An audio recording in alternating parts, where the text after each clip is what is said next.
Guys, welcome back to our new blog. আজ ছিল second দিন। আজ আমরা যাচ্ছিলাম ব্লু লেকের উদ্দেশ্যে। তো আমরা দেখো অলমোস্ট রেডি হয়ে এখানে বেরিয়ে পড়েছি যাব বলে। আর এখানে এসে পৌঁছে কিছু ফটো তুললাম ফার্স্টে, ওদেরও কিছু ফটো তুলে দিলাম আমি। আর আজকের ব্লগটা অনেকটা ছোটোই রাখছি, কেন কি কালকে তোমাদের বলেছি প্রচুর জার্নি হয়ে গেছিলো। এই দেখো কি সুন্দর এই জায়গাটা ছিল। আমরা তো কিছু স্ন্যাপ নিলাম আর কিছু সেলফিও নিলাম। ওরা আবার এখানে একটু আড্ডা মারতে শুরু করে দিল, আর তার মাঝে আমি কিছু কিছু ভিডিও তুললাম। দেখো এখানে সানসেটটা খুব সুন্দর লাগছিল। এখন বাজে বিকেল 4:30 মতো।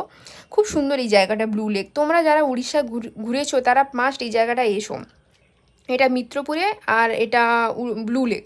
খুব সুন্দর। দেখো জলে নেমে স্নান করা যাবে, কিন্তু হ্যাঁ এখন একটু বর্ষার মতো হচ্ছিল বলে মানা করে দিয়েছিল গভর্নমেন্ট থেকে।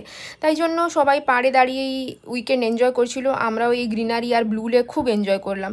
তোমরা ব্লগটা দেখে জানিও কেমন লাগলো। আমাদের তো দারুণ লেগেছে ঘোরার জায়গাগুলো। আর এরপরে বাড়ি চলে যাব। মামার বাড়ির ট্রিপ অলমোস্ট শেষ। ব্লগটা ভালো লাগলে লাইক শেয়ার সাবস্ক্রাইব কমেন্ট করে দিও। বাই, দেখা হচ্ছে নেক্সট মিনি ব্লগে। সবাই ভালো থাকো, টাটা।